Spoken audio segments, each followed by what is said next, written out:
He hired her to scrub floors, not to turn his fragile princess into a weapon. Caelan Caruso. The most feared Don in New York had one rule regarding his blind daughter Sophia. She is glass. Do not touch her. Do not break her.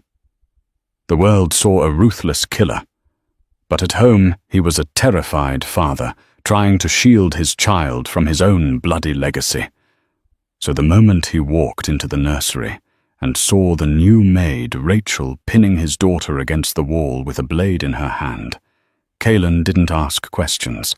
He raised his gun.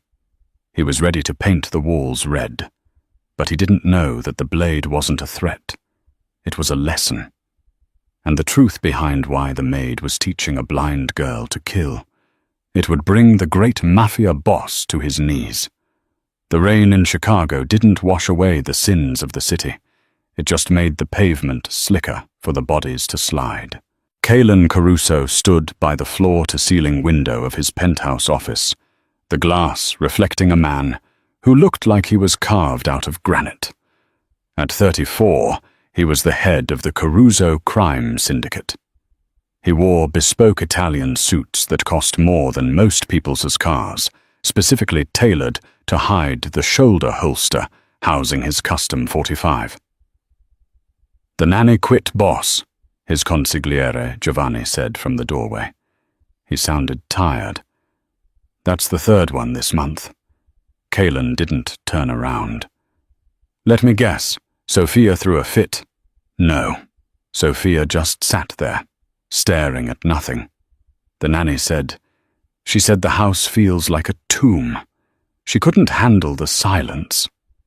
Caelan clenched his jaw. His daughter Sophia was 10 years old. She had lost her sight 3 years ago in the car bomb that killed his wife, Bella. Since that day, Sophia hadn't spoken a word. She existed in a world of darkness, and Caelan had built a fortress around her. He treated her like a porcelain doll that had already been glued back together once. One more crack, and she would be dust. "Find another one." Caelan commanded, his voice devoid of emotion. "And find a maid while you're at it. The house is a mess." Enter Rachel Vance. Rachel wasn't what you'd call a typical applicant for the Caruso estate. She wore a baggy grey cardigan, cheap sneakers, and glasses that were slightly too big for her face. Her resume said she had spent the last 5 years cleaning hotel rooms in Jersey. It was a lie. The truth was, Rachel had spent the last 5 years in a place much darker than a hotel running from a past that had almost killed her. She needed this job. Not for the money, but for the invisibility. The Caruso estate was the most secure place in the city. If she could hide in the shadow of the devil himself, maybe her ghosts wouldn't find her. The interview was short. The head housekeeper, Mrs. Galloway, a stern woman with hair like steel wool, looked Rachel up and down. "You keep your head down," Galloway snapped. "You clean what you're told, and under no circumstances are you to disturb Miss Sophia. The boss doesn't like the help getting too close to the girl. Is that clear?" "Crystal," Rachel said, her voice soft. But keeping her head down became impossible on day 3. Rachel was polishing the mahogany banister on the 2nd floor when she saw her. Sophia. The girl was sitting in the middle of the hallway, wearing a white lace dress that looked itchy and uncomfortable. She sat perfectly still, her hands folded in her lap, her eyes covered by a silk ribbon. Caelan's idea. He hated seeing the scars around her eyes. Rachel watched as Dario, one of Caelan's new guards, walked down the hall. Dario was a man who smiled too much with his mouth and not enough with his eyes. He stopped in front of the blind girl. "Move, princess," Dario grunted. Sophia flinched. She scrambled to stand up, but her foot caught on the hem of her long dress. She stumbled, her hands grasping at the air. Dario laughed. He didn't reach out to steady her. He just watched her fall. "Careful. Daddy isn't here to catch you." Rachel's grip on her polishing rag tightened until her knuckles turned white. Her instinct, honed by years of survival, screamed at her to move, to strike, to take Dario down by the knees and drive his face into the floorboards. But she couldn't. She was just the maid. If she showed she knew how to throw a punch, her cover would be blown. She would be out on the street, and they would find her. So she did the only thing she could. She dropped her metal bucket. Clang! The sound echoed like a gunshot in the silent hallway. Dario jumped, his hand flying to his holster. Sophia froze, trembling. "Sorry," Rachel gasped, dropping to her knees and frantically wiping up the imaginary spill. "So sorry, sir. Clumsy hands." Dario sneered at her. "Stupid girl. Watch yourself." He stepped over Sophia's legs and marched away. Once he was gone, the hallway went silent again. Rachel looked at the girl. Sophia was still on the floor, breathing hard, looking terrified of the space around her. "He's gone," Rachel whispered. Sophia didn't answer. She just pulled her knees to her chest.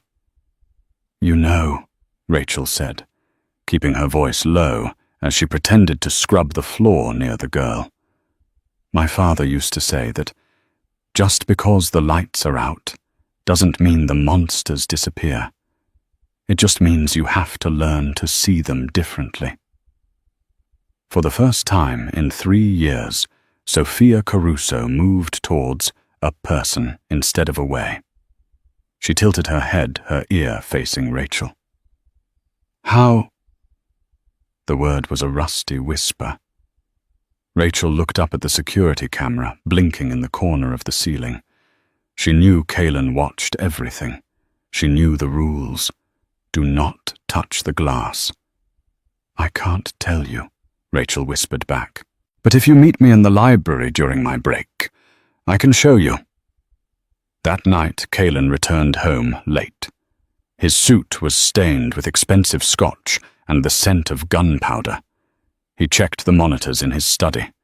He saw the new maid, Rachel, dusting the library. He saw his daughter sitting in the armchair nearby, listening to an audiobook. Safe, silent, unbroken. Kaylin turned off the screen, pouring himself a drink. He didn't know that the audiobook was just noise.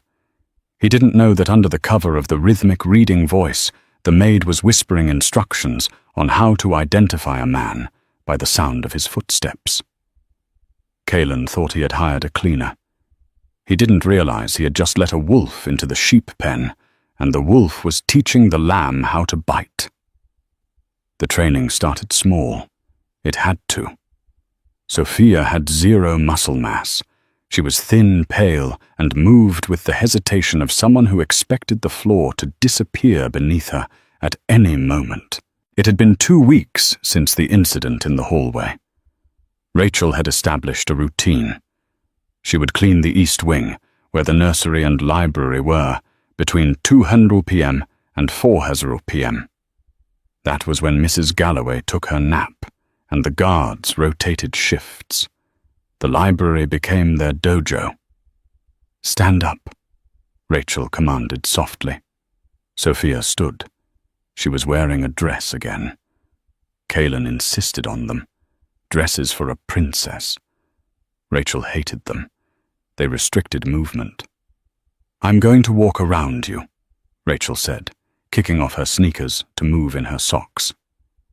"You have to point to where I am. Don't listen to my breathing. Listen to the displacement of air. Listen to the creak of the floorboards." "I can't," Sophia whimpered. "It's too dark." "Darkness is your friend, Sophia. In the dark, you are the queen. Everyone else is just stumbling around." Rachel moved. She had trained in Krav Maga and close-quarters combat for years before her life imploded. She knew how to move silently, but she made sure to step just heavily enough for a beginner to hear. Sophia pointed left. Rachel was on the right. Again, Sophia pointed center. Rachel was behind her. "I can't do it." Sophia's voice cracked, tears slipping out from under the silk ribbon. "Daddy says I'm sick. He says I'm broken." Rachel stopped. She walked over and knelt in front of the girl. This was dangerous territory. Contradicting the boss was a death sentence. "Your father loves you," Rachel said carefully. "But your father is a hammer. He thinks every problem is a nail. He thinks he can build a wall thick enough to keep the world out. But he can't." Rachel took Sophia's small, cold hand and placed it on her own throat. Sophia gasped and tried to pull away. "What are you doing? Feel that." Rachel pulsed her neck muscles. "This is a weak point. If someone grabs you, you don't need to be strong. You just need to be fast. You have 4 weapons on your body that are harder than bone. Elbows, knees, head, and fear. Fear makes you fast. Use it." Over the next month, the transformation was subtle, but Rachel saw it. Sophia stopped hunching her shoulders. She started walking with her chin up. She began to memorize the house, counting steps between the bed and the door and the stairs. But while Sophia was getting stronger, the atmosphere in the house was rotting. Kaelan was rarely home. A turf war with the Vesperi family had escalated. There were rumors of a mole inside the Caruso organization. Paranoia was high. The guards were doubled, but the quality was dropping. Kaelan was hiring mercenaries, now men with no loyalty, only greed. Dario was the worst of them. One Tuesday, Rachel was scrubbing the marble floors of the foyer. She saw Dario talking to another guard, Marcus, near the entrance. They were speaking in low tones, but Rachel had learned to read lips years ago. "Payment clears on Friday," Dario was saying. "Boss will be at the docks. House will be open." Rachel's blood ran cold. They weren't talking about a paycheck. They were talking about a hit. She looked at the clock. It was 3:45 p.m. Kaelan was gone. He wouldn't be back until midnight. She needed to warn him. But who would believe the maid? If she went to Giovanni the consigliere, and she was wrong, she'd be killed for spying. If she was right, but Giovanni was in on it, she'd be dead before she finished the sentence. She had to protect Sophia herself. She hurried up to the nursery. She found Sophia sitting on her bed, clutching a stuffed bear. "Elle," Sophia asked. She had started calling her Elle. "You're walking heavy. You're scared." Rachel locked the door. "We need to train harder today, Sophia. No games." "Why?" "Because the monsters are getting closer." Rachel went to the closet and pulled out a letter opener she had swiped from the study, a dull silver blade, but heavy enough to simulate a knife. "Today we learn disarming," Rachel said. "But I'm 10, Sophia argued, her voice trembling. "And the world doesn't care," Rachel snapped harsher than she intended. She softened her voice. "Listen to me. If someone grabs you from behind, you drop your weight. You become a stone. And then you strike back." "Daddy would be mad if he saw this," Sophia whispered. "Daddy isn't here." But he was. Downstairs, the front door slammed open. The turf war meeting had been cancelled. Kaelan Caruso was home 6 hours early, and he was in a foul mood. He had received a tip that the leak in his organization was coming from inside his own house staff. He stormed up the stairs, Giovanni trailing behind him. "Check the staff quarters," Kaelan barked.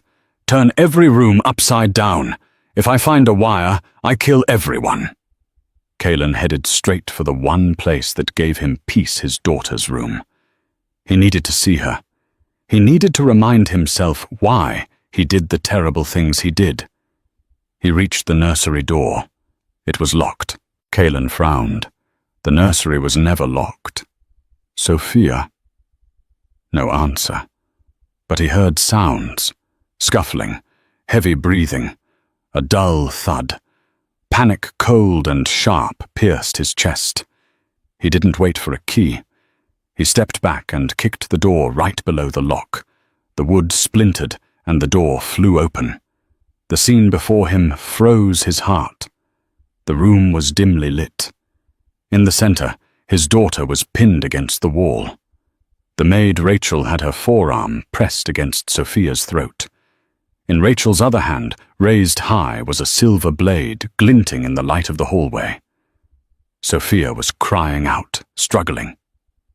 "Drop it!" Kalen roared, his hand flying to his hip. He drew his custom 1911 pistol and leveled it at Rachel's head. The hammer clicked back. "Get away from her, or I will blow your brains out." Rachel froze. She didn't drop the knife. She didn't step back. She turned her head slowly, looking down the barrel of the most dangerous man in New York. "Don't shoot," Rachel said, her voice steady, terrifyingly calm. "You have 1 second." Kalen hissed, his finger tightening on the trigger. 1. "Wait," a small voice screamed. It wasn't Rachel. Kalen's eyes flickered to his daughter. Sophia wasn't crying in pain. She was crying in frustration.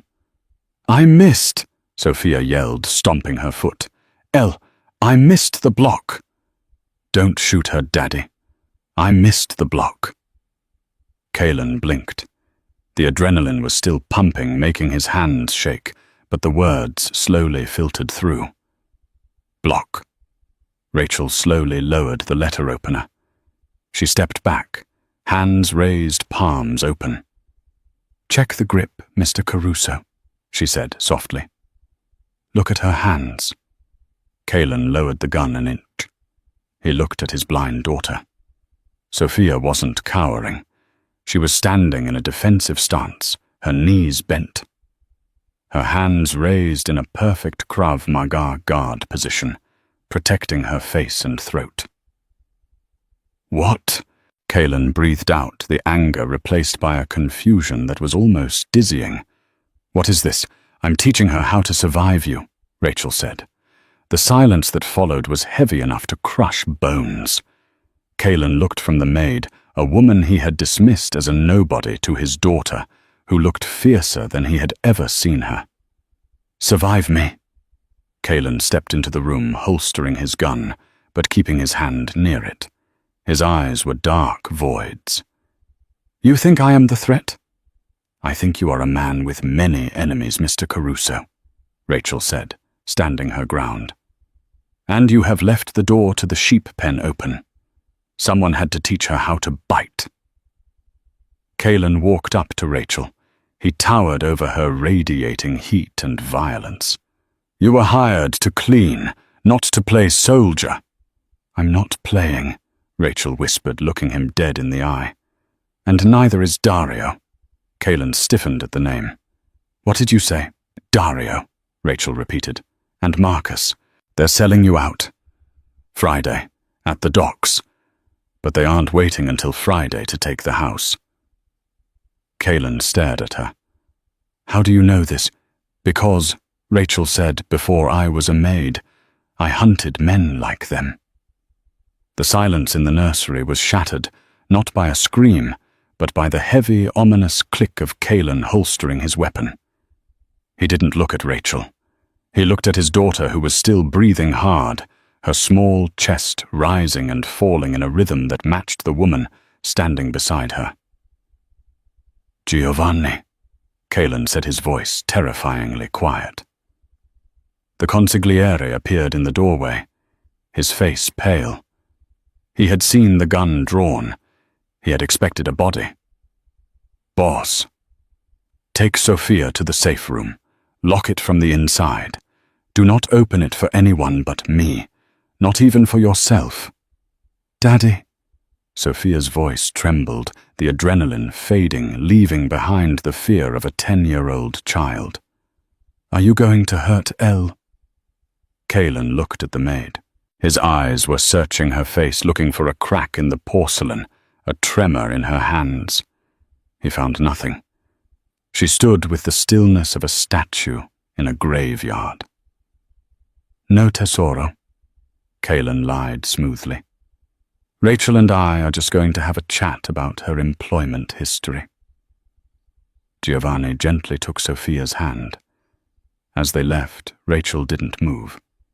She waited. "To my office," Kalen commanded.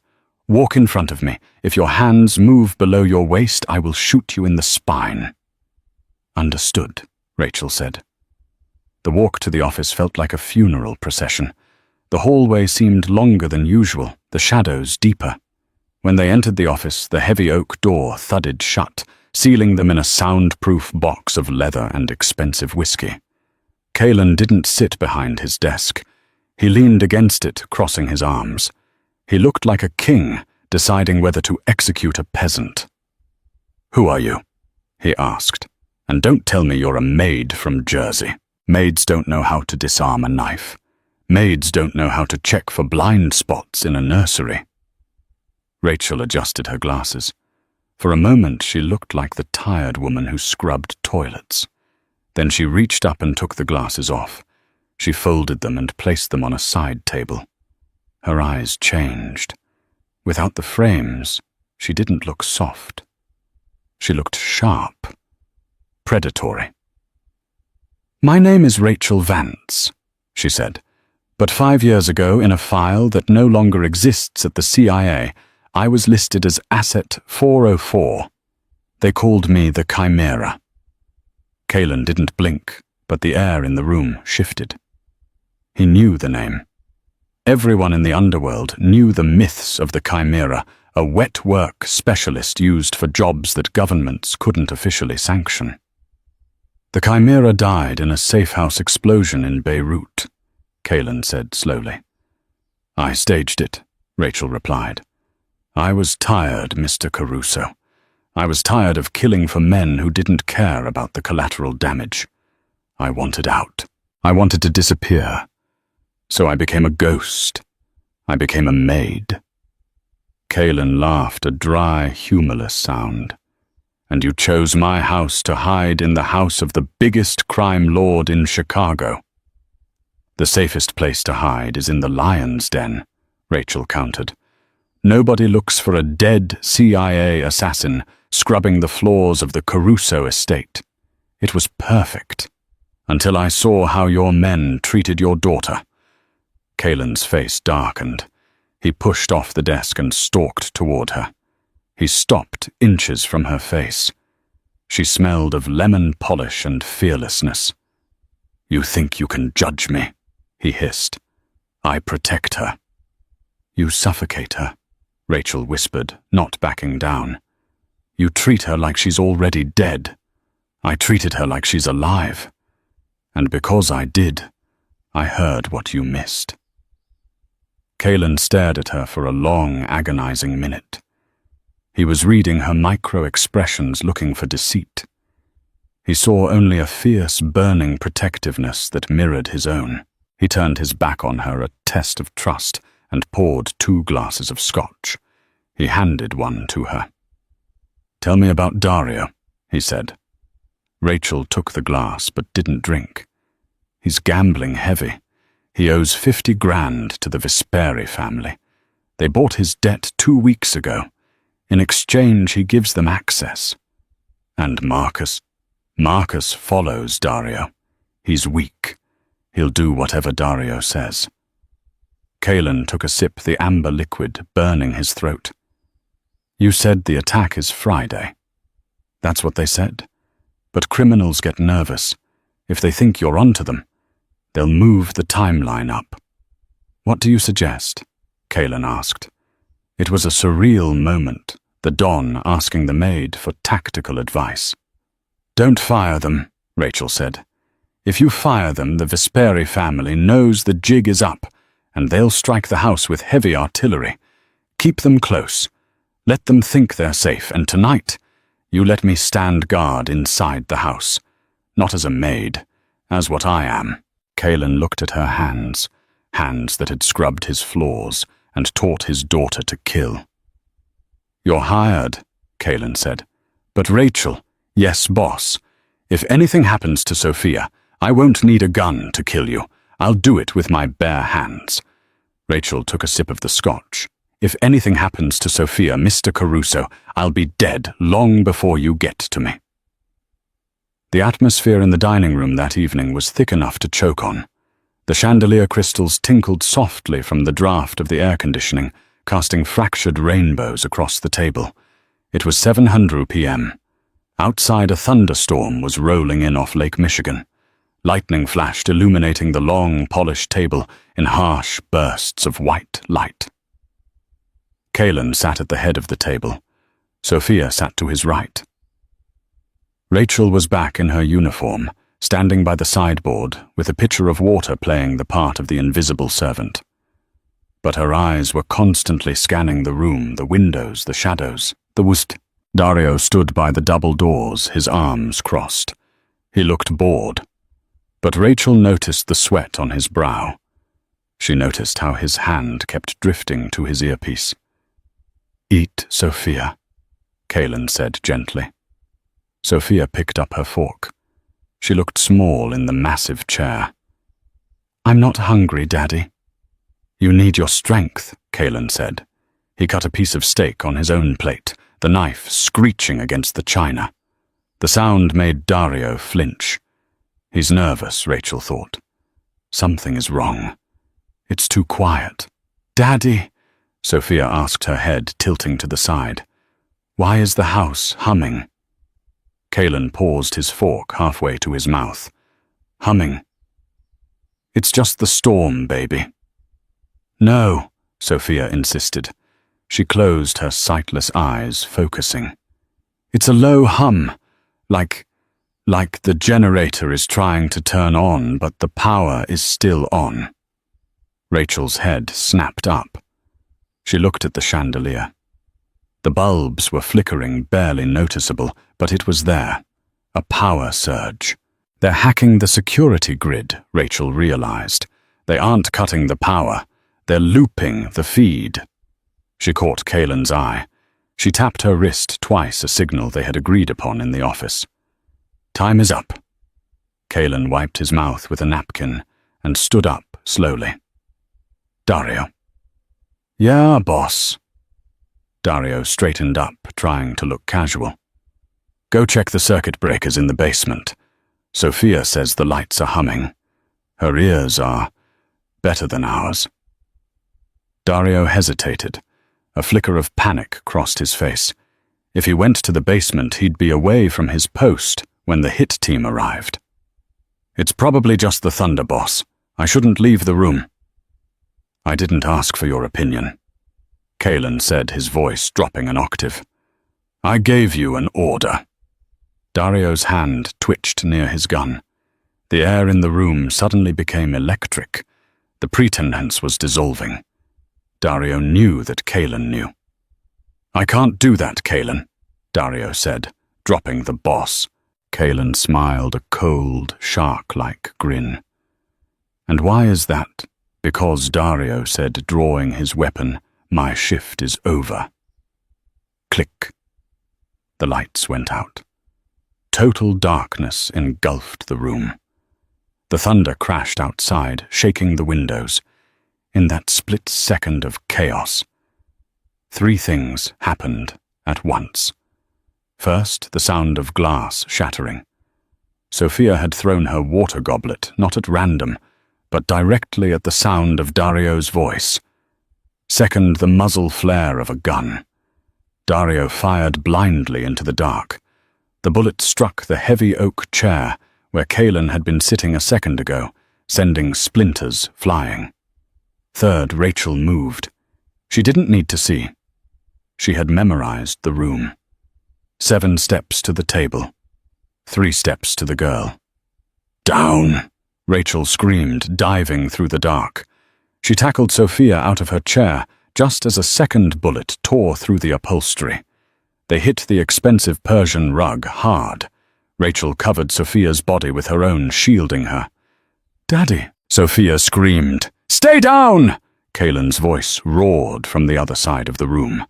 2 gunshots rang out loud, booming shots from Kalen's .45. There was a grunt of pain, then the sound of heavy boots running out of the dining room doors. Dario was hit, but he was fleeing. "He's letting them in!" Rachel yelled over the thunder. "He's going to the front gate to override the maglocks." "Giovanni!" Kalen shouted into the dark. "Secure the east wing!" But there was no answer. The radio silence was deafening. Kalen crawled over to where Rachel and Sophia lay. He touched Rachel's shoulder, his grip like iron. "Is she hurt?" "I'm okay, Daddy," Sophia whispered. She wasn't crying. She was trembling. Yes, but her breathing was controlled. In, out, just like Rachel had taught her.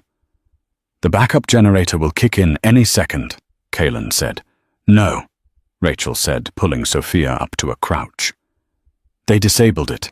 They want us blind." "They made a mistake," Sophia said. Her voice was small but strange. It lacked the terror that should have been there. Kalen couldn't see his daughter in the pitch black, but he could hear the change in her tone. "What do you mean?" Kalen asked. "They think the dark helps them," Sophia whispered. She reached out and grabbed Rachel's hand, then her father's hand. Her grip was surprisingly strong. "But the dark is mine." Rachel felt a surge of pride so fierce it almost brought tears to her eyes. She squeezed Sophia's hand. "Lead us, Sophia," Rachel commanded. "Get us to the library. The walls are thicker there." "Follow my footsteps," Sophia said. "Don't scuff your feet. Walk toe to heel." The blind princess of the Caruso crime family stood up in the suffocating darkness. For 10 years, she had navigated a world without light. While Dario and the Vesperi hit squad were fumbling with flashlights and night vision goggles that would be blinded by the strobing lightning, Sophia Caruso was perfectly at home. She moved quickly, weaving around the fallen chairs and the serving cart. Kalen, the most powerful man in the city, found himself stumbling, forced to rely entirely on the small hand of his daughter to guide him. They reached the hallway. The sound of breaking glass came from the front entrance downstairs. "They're inside," Kalen cursed. "I have 6 men on the perimeter. Where are they?" "Dead or bought," Rachel said grimly. "We're on our own, Kalen." "Library," Sophia whispered. 12 steps. Turn left. Watch out for the vase." They moved like phantoms. They reached the library, and Kalen shoved them inside, locking the heavy mahogany doors. He dragged a heavy desk in front of it. "This won't hold them for long," Kalen said, checking his magazine. "I have 7 rounds left." "I have a knife," Rachel said, pulling a ceramic blade from her garter, another secret she had kept. "And Sophia said, moving toward the far wall of the library, where the decorative antique weapons hung. "I have the advantage." "Sophia, get under the desk," Kalen ordered. "No," Rachel said. She walked over to the window and pulled the heavy velvet curtains shut, blocking out the flashes of lightning. The room became an abyss. Absolute, total blackness. "What are you doing?" Kalen demanded. "Leveling the playing field," Rachel said. She moved to stand beside him. "They have tactical gear. They have numbers. But they're used to seeing. Take that away, and they panic." "They're coming," Sophia whispered. She pointed a shaking finger at the door. Kalen strained his ears. He heard nothing. "Are you sure, baby? 3 men." Sophia said, her ear turned toward the door.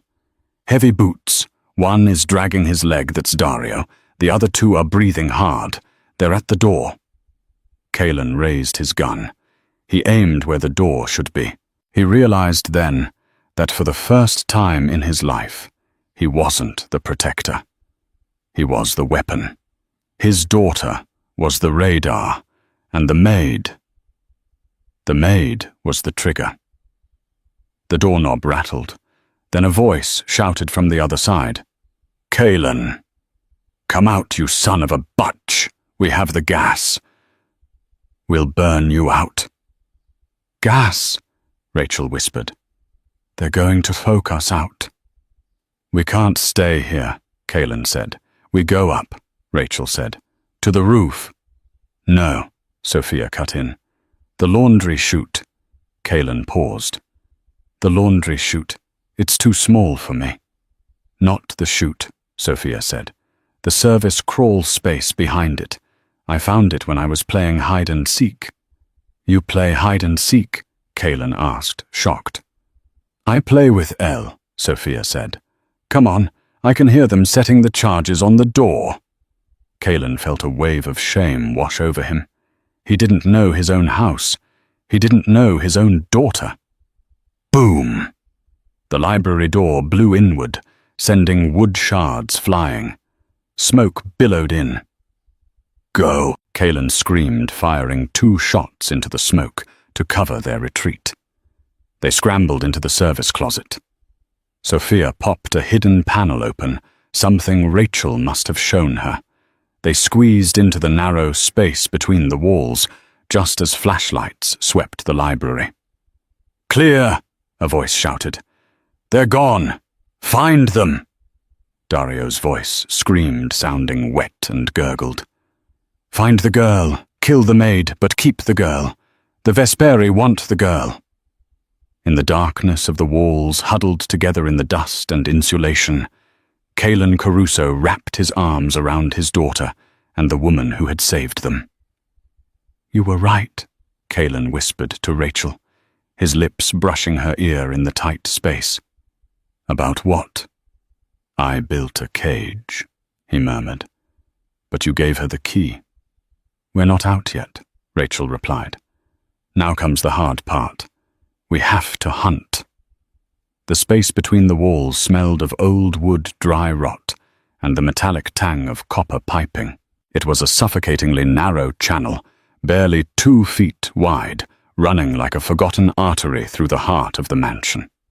Kalen Caruso, a man used to wide-open spaces and the best Italian leather, was now crawling on his hands and knees through fiberglass insulation.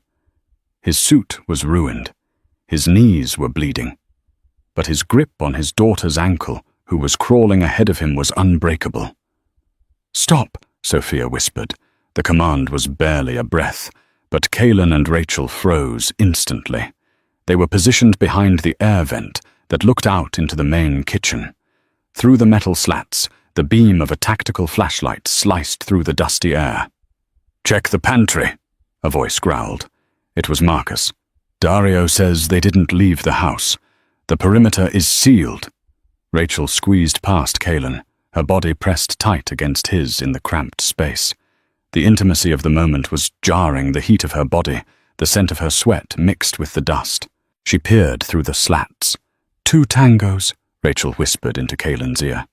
"Assault rifles, body armor. They're professional." "I have 7 rounds," Kalen whispered back. "And no angle." "We don't shoot," Rachel murmured. She looked at Sophia. "Sophia, what do you hear?" Sophia closed her eyes, her face smeared with soot. She looked like a fallen angel. "One is near the fridge. He's heavy, maybe 200 pounds. He has a wheeze in his left lung. The other is near the island. He's tapping a ring against the granite. Tap, tap, tap. He's impatient." "The impatient ones make mistakes," Rachel said. She turned to Kalen. "Do you trust me?" Kalen looked at this woman. This maid who had lied to him every day for months yet was currently the only reason his daughter was alive. With my life, Kaelin said, but not with hers. Then let me clear the room, Rachel said. You keep her safe. Rachel reached into her pocket. She didn't have a grenade. She didn't have C4. But she had the items she had swiped from the cleaning cart before they ran. A bottle of high-concentrate ammonia and a small bottle of bleach. You're going to conv them. Kaelin realized his eyes widening. Just enough to blind them, Rachel said. Mustard gas is a cruel teacher. She poured the contents of the small bleach bottle into a plastic cup she found in the debris of the crawl space. Then she prepared the ammonia. She looked at the vent cover. It was screwed on but loose. On my mark, Rachel signaled. She kicked the vent. Clang! In the kitchen, the two gunmen spun around, weapons raised. There, Marcus yelled. The vent! They opened fire. Bullets shredded the drywall around the vent, sending plaster flying like snow. Kaelin shielded Sophia with his body, curling over her like a shell. But Rachel didn't retreat. She waited for the reload. Click. In that 1 second of silence, Rachel shoved the cup of chemicals through the broken slats and tossed it onto the kitchen floor. The mixture splashed, reacting instantly. A cloud of noxious burning chloramine gas erupted into the air. Eyes, my eyes! The man by the island screamed, dropping his rifle to claw at his face. Move, Rachel commanded. She kicked the vent grate out completely. She dropped into the kitchen, rolling across the floor, staying low under the rising gas cloud. She was a blur of motion. She grabbed a cast-iron skillet from the hanging rack, a crude weapon, but deadly in the hands of a chimera. Crack! She swung the skillet with terrified precision, connecting with the knee of the wheezing man. Bone shattered. As he fell, she grabbed his falling rifle. Kaelin dropped down next. He didn't need a skillet. He had his rage. He pistol-whipped the second man, the one blinded by the gas, sending him unconscious to the floor. Clear! Rachel coughed, her eyes watering from the fumes. We have weapons now. She tossed the captured AR-15 to Kaelin. He caught it, checking the chamber with practiced ease. Sophia, Kaelin called out, lifting his daughter down from the vent. Stay low. The air is toxic up high. They moved into the pantry, closing the door to block out the gas. It was quiet here, just the sound of their ragged breathing. Kaelin looked at Rachel. She was wiping blood from her lip. She looked wild, beautiful, and terrifying. You fight like a demon, Kaelin said. I learned from demons, she replied shortly. Why? Kaelin asked the question, burning a hole in his chest. You could have run. When the lights went out, you could have left us. Rachel looked at Sophia, who was clinging to Kaelin's leg. I lost a daughter once, Rachel whispered the truth, finally slipping out. 7 years ago. I couldn't save her. I won't let another little girl die in the dark. Kaelin felt a shock wave go through him. The pieces fit. The sadness in her eyes. The ferocity of her protection. Rachel, don't. She cut him off. She reloaded her stolen pistol. We can cry later. Right now, Dario is in the Great Hall. I know his tactics. He'll make a stand there. It's the only way out. He has my men, Kaelin said. Or he killed them. He killed them, Sophia said softly. Kaelin looked down. How do you know? Because the house is silent, Sophia said, tears finally leaking from her sightless eyes. Usually I can hear the guards' hearts. I can hear their boots. Now, I only hear Dario. Kaelin's jaw tightened until it hurt. Then we end it. No more hiding. No, Rachel said. We don't just end it. We send a message. She looked at the circuit breaker panel, located in the back of the pantry. "Sophia," Rachel said, "can you navigate the Great Hall in total silence?" "Yes," Sophia said bravely.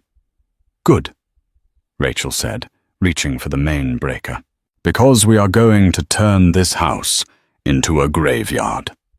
The Great Hall of the Caruso estate was a masterpiece of architecture. High, vaulted ceilings, a dual staircase made of marble, and a massive crystal chandelier that cost more than most people earned in a lifetime. Now, it was a kill box. Dario stood in the center of the room. He was leaning heavily on his good leg, his thigh bandaged where Kalen's bullet had grazed him. He was surrounded by 4 remaining mercenaries. They were nervous. They had heard the screaming in the kitchen. They had lost contact with Marcus. "Come out, Kalen!" Dario shouted, his voice echoing off the marble. "It's over. The Vesper are 5 minutes away. Give me the girl, and I'll give you a quick death." Silence answered him. Then from the darkness of the East Wing corridor, a sound emerged. Tap, tap, tap. It was the sound of a cane. Dario raised his gun. "Fire at movement." But there was no movement, just the tapping.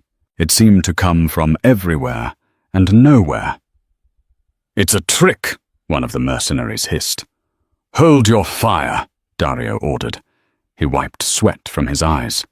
"He's trying to spook us." Suddenly, a small object rolled across the floor from the shadows. It stopped in the center of the room, illuminated by the mercenaries' tactical lights. It was Sophia's music box, a small, delicate thing that played Claire de Lune. Dario stared at it. "What the hell?" The box clicked open. The music began to play. Soft, haunting, melodic, tinkling notes filled the tense silence of the room. Ding, ding, ding. "Distraction!" Dario screamed, spinning around. "Watch your 6! Crash!" The high windows above the staircase shattered inward, not from the outside, but from the balcony above. Kalen Caruso didn't rappel down. He didn't sneak. He stood up on the balcony railing, backlit by a flash of lightning from the storm outside, looking like the god of war. "Dario!" Kalen roared. The mercenaries looked up, distracted. That was the mistake. From the ground floor, shadows, Rachel surged forward. She didn't shoot. She slid across the polished marble, using the momentum to slice the Achilles tendon of the nearest mercenary with her ceramic knife. He went down, screaming. Kalen opened fire from the balcony with the AR-15. He rained controlled bursts down upon them. 2 mercenaries dropped before they could even raise their rifles. Dario dove behind a marble pillar, returning fire wildly. "Kill him! Kill the girl!" But where was the girl? Sophia was moving. In the chaos of gunfire and screaming, a small figure in a ruined white dress was moving along the wall. She wasn't running. She was sliding, feeling the vibrations of the floor. Rachel had told her exactly where to go. The fuse box behind the tapestry. Sophia reached the heavy velvet tapestry. She could hear the bullets chipping the stone inches from her head. She was terrified. Her heart felt like it was going to explode. But she remembered Rachel's voice. "Fear makes you fast." She slipped behind the tapestry. Her fingers found the sub-panel. Rachel had taught her this too. The red lever. "Pull it down." Sophia reached up, standing on her tiptoes. She grabbed the cold metal lever. "Now, Sophia!" Rachel's voice screamed from the center of the room. Sophia pulled the lever. The emergency lights, which had been casting a dim, eerie glow, died. Absolute darkness. The great hall became a cavern. The mercenaries, their eyes adjusted to the dim light, were suddenly blind. Their tactical lights were blinding each other in the confusion. But for Sophia, for Rachel, and for Kalen, who had been training his eyes in the dark for the last hour, it was an opportunity. Kalen stopped shooting. He vaulted over the railing, dropping 10 feet to the floor below. He landed with a heavy roll coming up in a crouch. He listened. He heard Dario's jagged breathing behind the pillar to his left. "You forgot one thing, Dario." Kalen's voice boomed out of the dark. It sounded like it was coming from everywhere. "Yeah." "What's that?" Dario yelled, firing blindly into the dark. Bang, bang, bang. "You're fighting in my house," Kalen said, moving silently in his socks. "And my daughter owns the dark." Sophia, still behind the tapestry, picked up a heavy vase. She didn't throw it at Dario. She threw it at the wall opposite of her father. Smash! Dario spun towards the sound, firing his last rounds at the noise. "Got you!"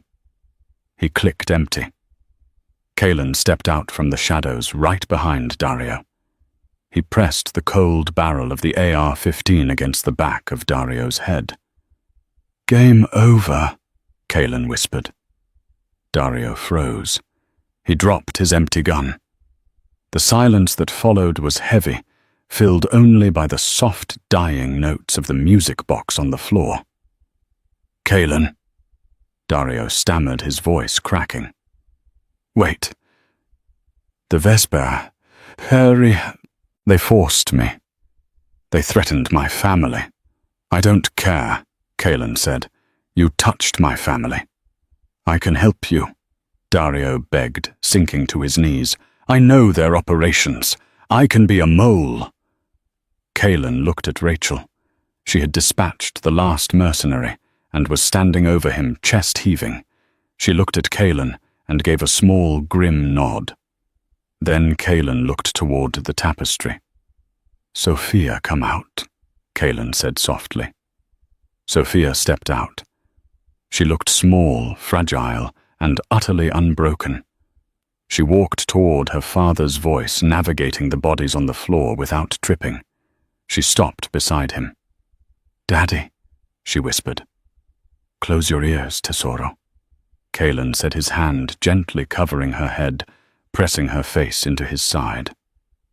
"No," Sophia said, pulling back slightly.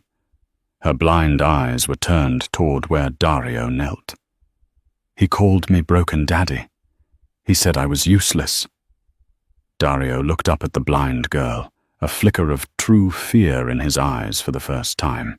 "I'm not broken," Sophia said, her voice steady. "I'm just different." Kalen looked at his daughter with a swelling pride that was almost painful. He looked back at Dario. "You heard the lady," Kalen said. Bang! The gunshot marked the end of the betrayal. Kalen let the rifle drop. He fell to his knees and pulled Sophia into a hug so tight he thought he might crush her. He buried his face in her hair, shaking. The adrenaline was crashing. "You're safe," he sobbed. "I've got you. I've got you." Rachel watched them from a few feet away.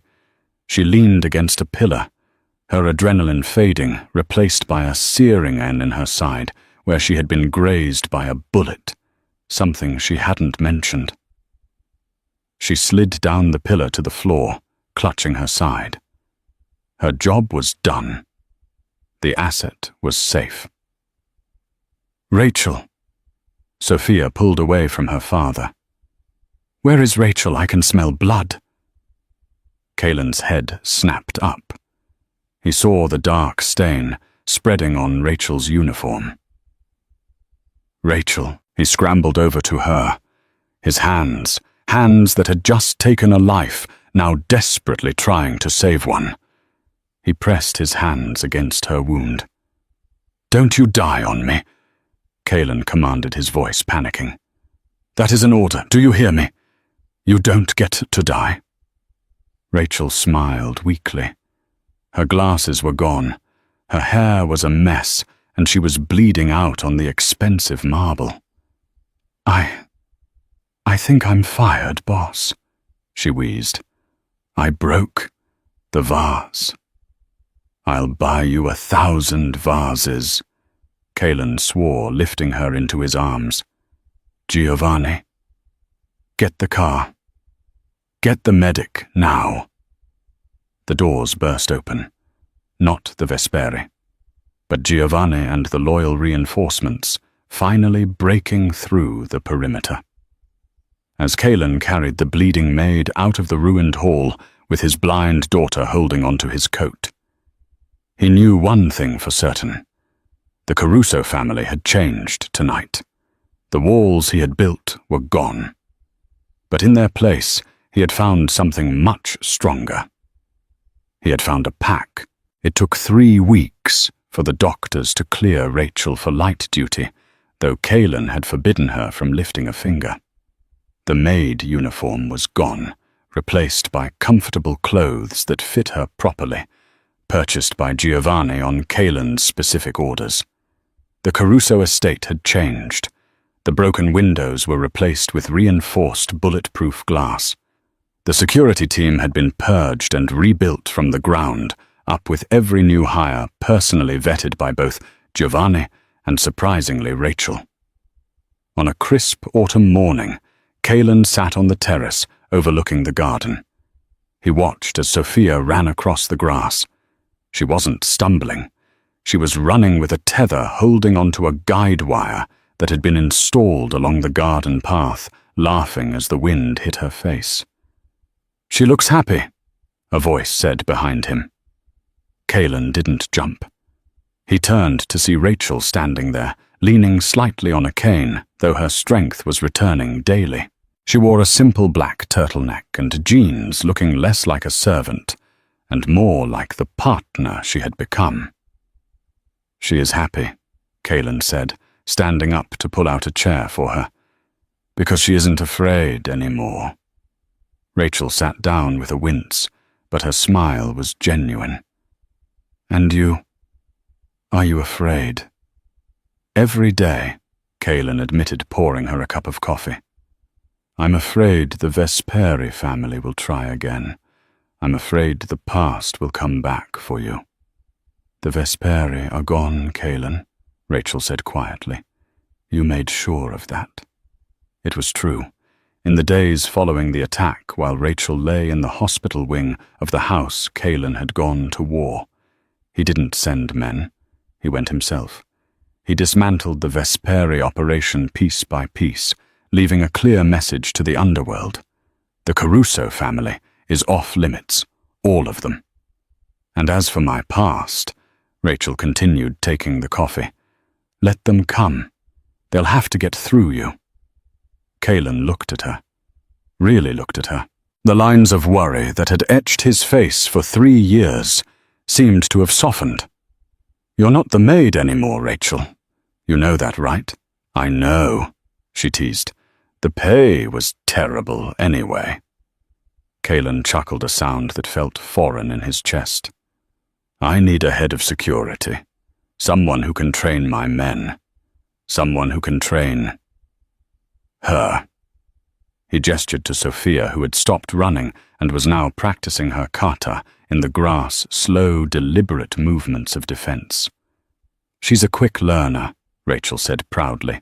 "She's already asking when she can learn to throw a punch."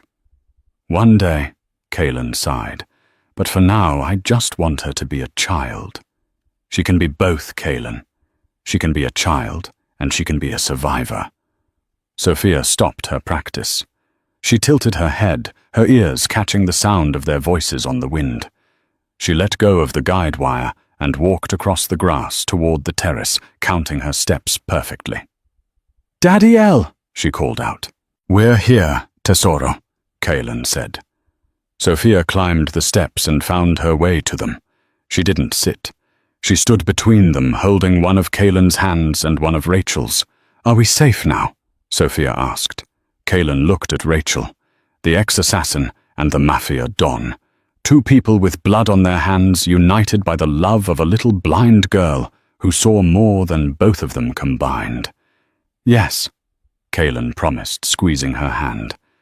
"We are safe, because nobody messes with this family." Sophia smiled a bright, fearless smile. "Good, because I have a math test tomorrow, and that's much scarier than bad guys." Laughter filled the terrace, rising up into the morning sky, chasing away the last of the shadows in the Caruso house. And that is the story of how a ruthless mafia don learned that the strongest walls aren't made of stone, but of trust. Kaelin Caruso thought he was hiring a maid to clean his floors, but he ended up hiring a warrior to clean up his life. He learned that his daughter wasn't a piece of glass to be protected, but a diamond, strong, unbreakable, and capable of shining even in the darkest of rooms. In the end, they weren't just a boss, a maid, and a child. They were a pack. And the world learned the hard way. Never corner a wolf, especially one that's blind. Wow, what a ride. If this story had you on the edge of your seat, please hit that like button. It really helps the channel. And I have a question for you. If you were Kaelin, would you have forgiven Rachel for lying about who she was, or would you have kicked her out? Let me know your thoughts in the comments below. Don't forget to subscribe and ring that bell so you never miss a story. We have more tales of betrayal, redemption, and twisted romance coming your way. Thanks for watching, and I'll see you in the next video.